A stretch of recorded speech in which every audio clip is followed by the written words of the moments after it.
जय श्री राम, जय माता दी, हर हर महादेव।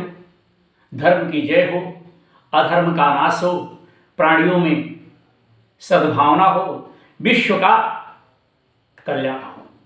साथियों, मैं विनोद दुबे, विनोद प्रहरी यूट्यूबर यूट्यूब चैनल के माध्यम से इस वीडियो के माध्यम से आप सबका बहुत बहुत आभार, बहुत बहुत धन्यवाद हृदय से व्यक्त करता हूं कि आप सबका प्यार, आप सबका स्नेह इसी प्रकार से मिलता रहे और आपका भाई विनोद दुबे उत्तर प्रदेश से भगवान का अनुपम अलौकिक चरित्र अपने टूटे फूटे स्वर से जनमानस की सेवा में सुनाता रहे और हमारे भाई लोग सुनते रहें। साथ ही साथ इस महान कार्यक्रम को, काम को, धर्म की चर्चा को हमारे भाई लोग शेयर भी करते रहें, इसलिए कि यह मनुष्य शरीर बड़े भाग्य से प्राप्त हुई है। बोले वृंदावन बिहारी लाल की जय, बोले गुरुदेव महाराज की जय, संत समाज की जय। आज हम अपने भाइयों को श्रीमद् वाल्मीकि रामायण के माध्यम से आरण्य कांड का सर्ग नंबर 74 अपने इस वीडियो के माध्यम से सुनाने चल रहा हूं।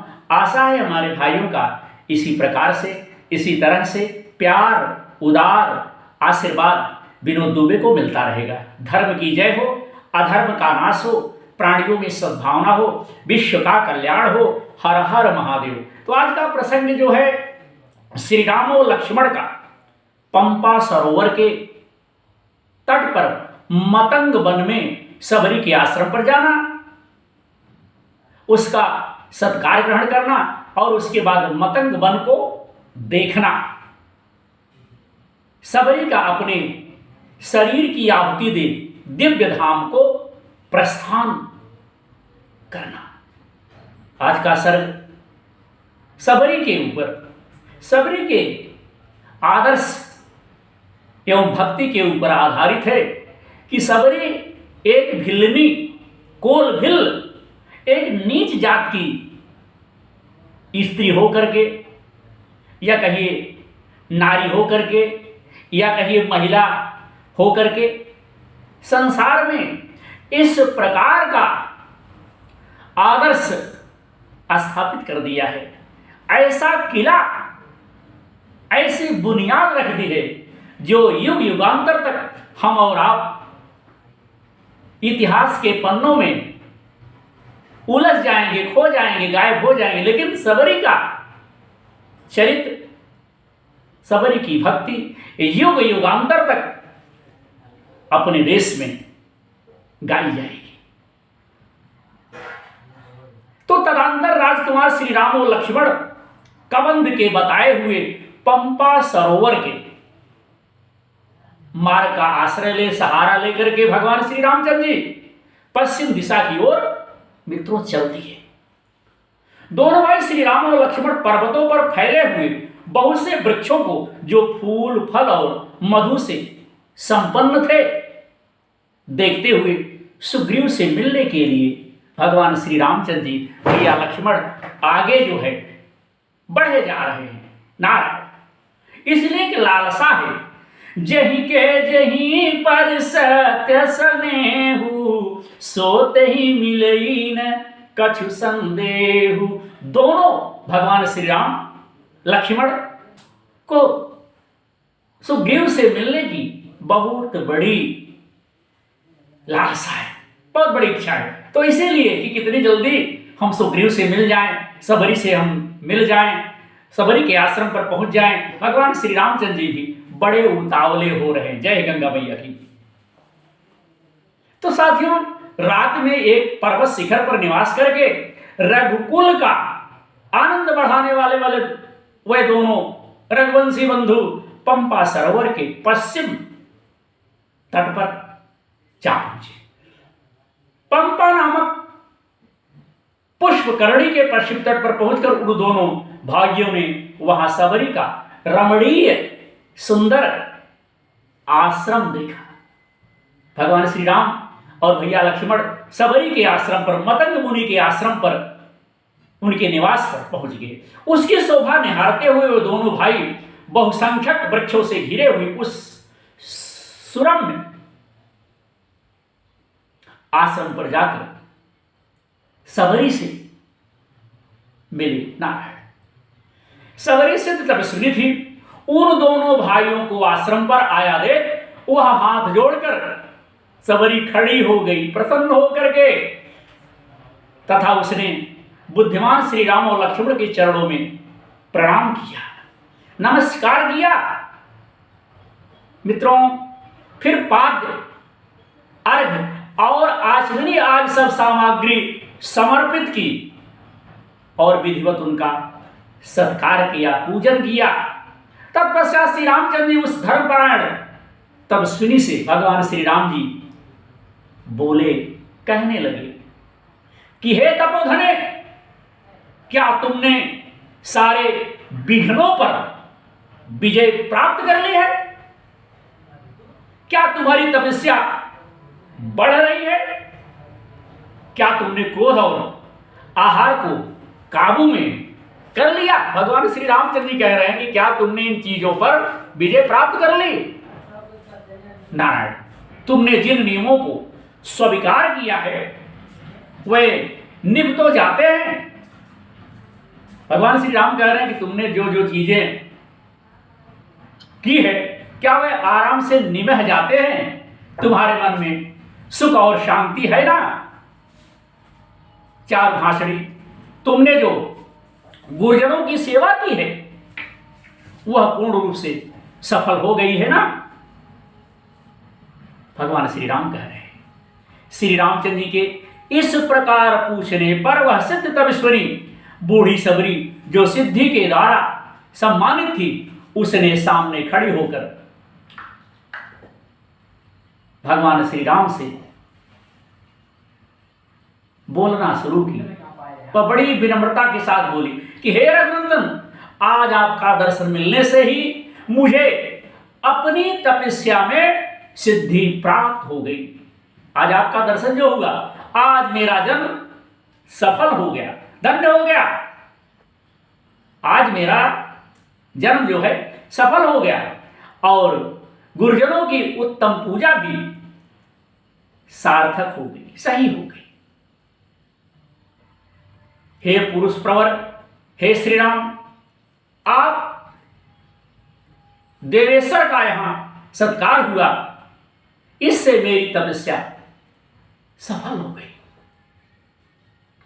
इससे मेरी तपस्या जो है और आनंदित हो गई और अब मुझे आपके दिव्य धाम की प्राप्ति भी होगी ही।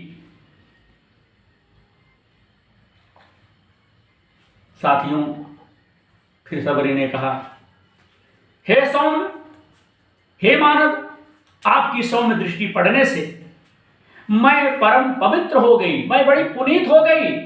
हे शत्रुदमन, आपके प्रसाद से ही अब मैं अक्षय लोक को जाऊंगी। जब आप चित्रकूट पर्वत पर पधारे थे, उसी समय मेरे गुरुजन, जिनकी मैं सदा सेवा करती थी, अतुल क्रांतिमान विमान पर बैठकर यहां से दिव्यलोक को चले गए। सबरी कह रहे कि यहां से हमारे गुरुदेव जो है दिव्य विमान पर बैठ करके चले गए। उन धर्मज्ञ महाभाग महर्षि ने जाते समय मुझसे कहा, हमारे गुरुजी ने हमसे कहा था कि तेरे इस परम पवित्र आश्रम पर, कुटिया पर श्री रामचंद्र जी पधारेंगे और लक्ष्मण के साथ तेरे अतिथि होंगे। तुम उनका यथावत सत्कार करना, उनका दर्शन करके तू श्रेष्ठ एवं अक्षय लोकों में जाएगी। सबरी भगवान श्री राम से इस प्रकार से कह रही है, हे पुरुष प्रवर, हे श्री राम, उन महाभाग महात्माओं ने मुझसे उस समय ऐसी बात कही थी, अतः हे पुरुष, मैंने आपके लिए पंपा तट पर उत्पन्न होने वाले नाना प्रकार के जंगली फल मूलों का संग्रह किया है। आपके खाने के लिए एकत्रित हमने किया, इकट्ठा किया है। सबरी जात से भिल्लनी थी, सबरी जो थी विज्ञान में बहिष्कृति नहीं थी, उसे परमात्मा के तत्व का नित्य ज्ञान प्राप्त था। उसकी पूर्वोक्त बातें सुनकर धर्मात्मा श्री राम ने सबरी से भगवान श्री राम ने कहा कि हे तपोधने, मैंने कबंध के मुख से तुम्हारे महात्मा गुरुजनों का यथार्थ प्रभाव सुना है। यदि तुम स्वीकार करो तो मैं उनके उस प्रभाव को प्रत्यक्ष देखना चाहता हूं। श्री राम के मुख से निकले हुए इस वचन को सुनकर सबरी ने उन दोनों भाइयों को उस महान वन का दर्शन कराते हुए कहा। जब भगवान श्री राम ने इस प्रकार से कहा तो जब सबरी जो है ले गई और दर्शन कराते हुए उनसे कहा, हे रघुनंदन, मेघों की घटा के समान श्याम और नाना प्रकार के पशु पक्षियों से भरे इस वन की ओर दृष्टिपात कीजिए। यह मतंग वन के नाम से विख्यात है। यह वन जो है मतंग मुनि के नाम से विख्यात है, मशहूर है। हे महातेजस्वी श्री राम, यही वह मेरे भवितात्मा शुद्ध अंतःकरण वाले एवं परम चिंत परायण गुरुजन निवास करते थे। यहीं पर इस स्थान पर उन्होंने गायत्री मंत्र के जप से विशुद्ध हुए अपने देह रूपी पंजर को मंत्रोच्चारण के द्वारा अग्नि में होम दिया था।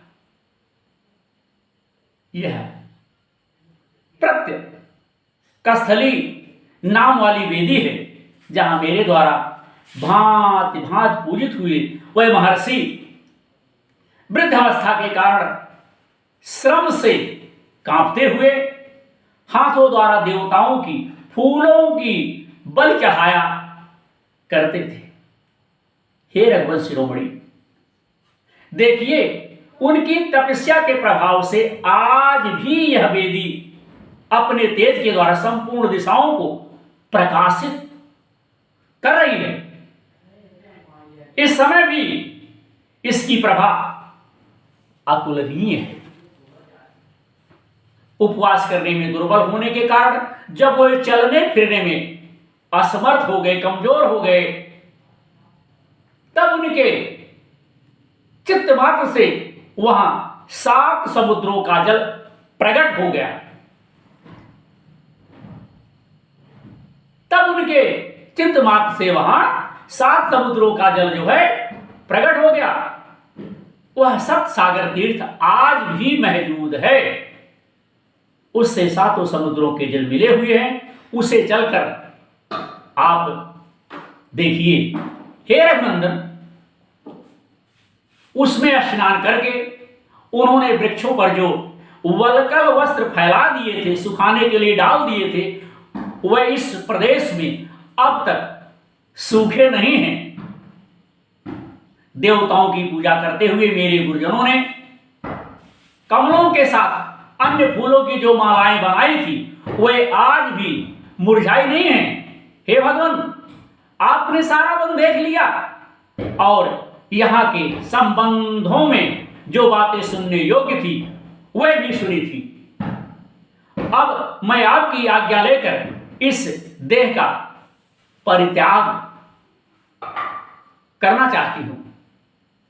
सबरी ने कहा, हे भगवान, आपने सारा वन तो देख लिया और यहाँ के संबंध में जो बातें सुनने योग्य थी वह भी सुन ली। अब मैं आपकी आज्ञा लेकर इस देह का परित्याग करना चाहती हूं। जिनका यह आश्रम है और जिनके चरणों की मैं दासी रही हूं, उन्हीं पवित्र आत्मा महर्षियों के समीप अब मैं जाना चाहती हूं। भगवान श्री राम से इस प्रकार से सबरी श्रीमद् वाल्मीकि रामायण के सर्ग नंबर 74 में कह रही है। सबरी की धर्मयुक्त वचन सुनकर, सबरी की धर्मयुक्त बात सुनकर के लक्ष्मण से श्री राम को अनुपम प्रसन्नता प्राप्त हुई। उनके मुंह से निकल पड़ा, आश्चर्य है। तदंतर श्री राम ने कठोर व्रत का पालन करने वाले सबरी से कहा, हे भद्रे, तुमने मेरा बड़ा सत्कार किया, बड़ा सम्मान किया। अब तुम अपनी इच्छा के अनुसार आनंद पूर्वक अभिष्टलोक की यात्रा करो। नारायण श्री रामचंद्र जी की इस प्रकार आज्ञा देने पर, आदेश देने पर, कहने पर मस्तक पर जटा और शरीर पर चीर एवं काला मृगचर्म धारण करने वाली शबरी ने अपने को आग में होम कर प्रज्वलित अग्नि के समान तेजस्वी शरीर प्राप्त किया।